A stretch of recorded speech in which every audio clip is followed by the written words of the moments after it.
이들은 지금 무엇을 하고 있는 것일까요? 궁금증을 풀기 위해 함께 19세기로 가시죠. 1866년 조선에서는 천주교인들을 탄압한 병인박해와 미국 상선이 침략한 제너럴 셔먼호 사건이 일어났다. 이로 인해 10월 말에는 프랑스 함대가 침입하는 병인 양요가 발생한다.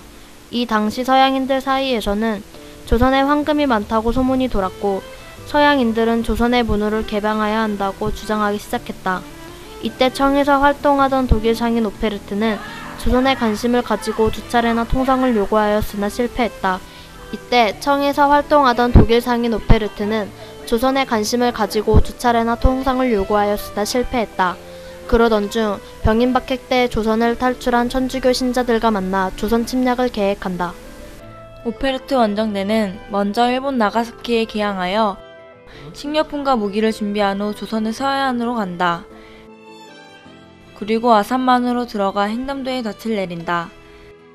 차이나우를 타고 있던 그들은 횡담도에서 크기가 작은 그레타우로 갈아탔고 만조 일대 사교천을 따라 예산 9만포에 상륙한다. 그들은 가동에 있는 남영군의 묘를 도굴하려 했으나 실패했고 다시 9만포에서 그레타우를 탄다. 그들은 왔던 길로 되돌아가 영종도를 거쳐 청으로 간다. 우리는 오페르트가 남영군 묘에 침입한 경로가 궁금하여 오페르트의 침입 경로를 따라가 보기로 했다. 그리고 횡담도에 놀러온 사람들에게 횡담도에 관한 이야기를 아는지 물어보기로 했다. 횡담도에서 서양 사람들이 침입했다고 하는데 그 사실에 대해서 좀 아세요? 잘 모르겠는데 처음 들어보는데. Do you know the history of Hengdam Island? 부산에 가면은 남영군묘가 있는데 부산에 거기서 이제 오페르트 도굴 사건이 시작이 되는 거예요. 우리는 사람들에게 횡담도에 대해 물어봤지만 우리가 만족할 만한 답변을 한 사람은 없었다. 횡담도 휴게소에는 충청남도 홍보관이 있었고 좀 더 많은 정보를 얻을 수 있을까 싶어 그곳에 들어가 보기로 했다.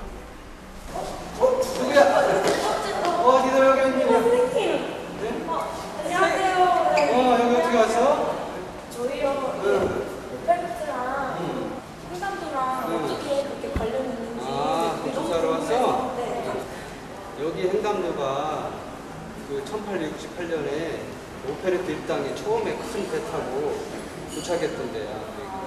여기서 큰 배를 정박시키고 조금 작은 배로 갈아탄 다음에 그 다음에 저쪽으로 해서 삽교천 따라서 쭉 9만포까지 올라간 거야. 그런 거 몰랐지? 네. 선생님과 이야기를 나누어 보니 횡담도는 단순한 섬이 아닌 19세기 오페르트가 지나간 중요한 길목이었다는 것을 알게 되었다. 아산만 깊숙이에 있는 횡담도는 국내 최대 규모의 사장교인 서해대교를 지나고 있으며 현재 휴게소가 설치되어 사람들의 휴식 공간으로 이용되고 있다. 우리는 선생님과 함께 오페르트 일당의 상륙지였던 9만포로 갔다. 여기가 9만포입니다. 오페르트 일당은 횡담도에 차이나우를 큰 차이나우를 대고 작은 그레타우로 갈아타고 여기까지 왔습니다. 오페르트 일당은 여기서 내려서 덕산 남영군묘까지 쳐들어갔습니다. 여기서 잠깐! 외국인이었던 그들은 어떻게 사교천의 조류가 크다는 것을 알았으며 또한 남영군묘로 쳐들어가는 가장 빠른 길을 택할 수 있었던 것일까? 이것은 병인박해와 관련이 있다. 천주교인들과 프랑스 신부를 대량 참살한 병인박해에 불만을 품은 페롱 신부와 조선의 천주교 신자들이 조선을 침략하려고 하는 오페르트를 도왔기 때문이다. 지금은 흔적이 보이지 않지만 옛날에는 곳곳에 배들이 정박을 했던 곳입니다. 예산군 덕산면에 위치한 9만포는 과거에 60톤급 증기선이 정박했을 정도로 큰 포구였다. 육지에서 생산되는 곡식 9만석을 한양으로 보냈다 하여 구만리라고 불리었다는 이 마을은 지금도 풍부한 곡창지대이다. 우리는 오페르트의 상륙지인 구만리를 지나 남영군 묘가 있는 상가리로 갔다. 선생님께서는 남영군 묘 근처에 묘비 3개와 남은들 상여가 있다고 말씀해 주셨다. 오페르트 일당은 9만포에서 상륙했다. 남영군 묘를 도굴하기 위해 상가동 주민들의 농기구를 탈취하였다. 그들은 그 농기구를 가지고 남영군 묘를 도굴하기 시작했다. 그러나 남영군 묘는 석벽으로 둘러싸여 있었고 결국 출입문을 발견하지 못한 그들은 농기구를 버리고 도망쳤다.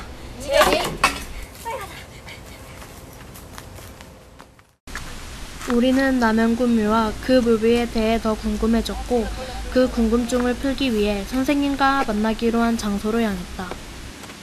이게 뭐지? 글쎄. 근데 선생님은 오신다니 도대체 어디 계신 거야? 선생님! 니들 이 비석이 궁금하지? 네. 여기 이거 말고 두 개가 더 있어. 저 위에 가면 내가 지금부터 비석에서 설명해 줄게. 이 비석은 남현군 신도비야.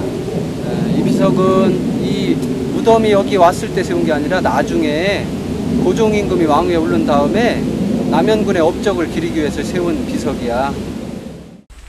우린 남영군 신도비에 대한 선생님의 설명을 듣고 나니 두 번째 묘비가 어떤 곳에 어떤 모습으로 있을지 궁금하여 두 번째 묘비가 있는 곳으로 발걸음을 재촉하였다. 이건 남현군의 첫 번째 묘비예요. 남현군 묘가 원래 경기도 연천에 있었습니다. 그때 거기에 세웠던 비석입니다. 우리는 우리가 마지막으로 본 남영군 신도비가 있는 곳으로 자리를 옮겼다. 이 비석은 남현군 묘비입니다. 아까 올라오기 전에도 묘비가 있었는데 그것은 경기도에 있을 때 세웠던 거고 이쪽으로 이장한 다음에 새롭게 이렇게 묘비를 여기다 세운 것입니다. 남영군의 시호는 본래 영이었으나 후에 시호를 충정으로 고침으로써 남영군의 위상을 높이고 지금 남영군 묘 옆에 새로운 묘비를 세웠다. 여기는 남은들 상회예요. 경기도 연천에서 남현군의 뼈를 파서 이 상회에다 싣고 여기까지 왔던 것입니다. 근데 지금 여기는 모조품이고요. 진품은 박물관에 있습니다. 현재 남현들 상현은 많이 낡았지만 좋은 목재를 사용함으로써 실용적이고 견고하게 만들어졌으며 목재 위에 단청을 입혀 우리나라의 멋을 그대로 간직하고 있다. 1868년 오페르트 도굴 사건의 영향으로 흥선대원군은 천주교도에 대한 탄압을 강화했고 조선 내에서는 서양인들을 배척하는 기운이 고조되었다. 결국 오페르트 도굴 사건은 후에 있을 흥선대원군의 세국 정책을 부추겼다. 오페르트는 이 사건 이후 조선 기행과 금다는 나라 조선이라는 책을 남겼다. 삼가 말하건대 남의 무덤을 파는 것은 예의가 없는 행동에 가깝지만 무력을 동원하여 백성들을 도탄 속에 빠뜨리는 것보다 낫기 때문에 하는 수 없이 그렇게 하였다. 본래는 여기까지 관을 가져오려고 하였으나 과도한 것 같아서 그만두고 말았다. 이것이 어찌 예의를 중하게 여기는 도리가 아니겠는가. 군사와 백성들이 어찌 석회를 부술 기계가 없었겠는가. 절대로 먼데 사람의 힘이 모자라서 그만두었으리라고 의아하게 생각하지 마라.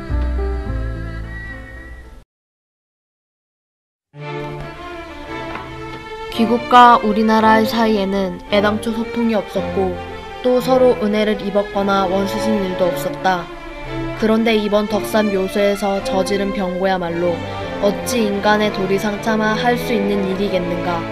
또 방비가 없는 것을 엿보고서 몰래 침입하여 소동을 일으키고 무기를 약탈하며 백성들의 재물을 강탈한 것도 어찌 사리상 할 수 있는 일이겠는가. 이런 지경에 이르렀기 때문에 우리나라 신하와 백성들은 단지 힘을 다하여 한마음으로 귀국가는 한 하늘을 이고 살 수 없다는 것을 다짐할 따름이다. 이제부터 표류해 오는 서양 각국의 배에 대해서는 먼 곳의 사람을 회유하는 도리로 대우하지 않을 것이니 다른 말은 하지 말라. 이렇게 알라.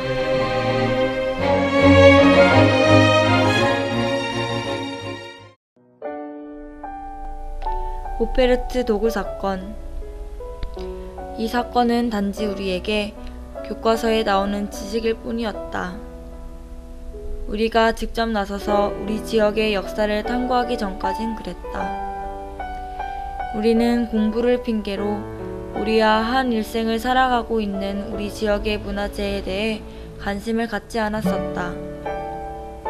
우린 조상들이 아름답게 가꾸어 놓은 문화재를 두고 있는 듯 없는 듯 살아가고 있었다. 이대로 간다면 100년, 200년 후 우리의 후손들은 문화재가 없는 나라에서 살고 있진 않을까? 이런저런 생각을 하며 남양군묘를 내려오고 있을 때 우린 우리를 보고 활짝 웃고 있는 무궁화를 보았다. 밝은 미래. 지금 우린 그것을 위해 달려가고 있다.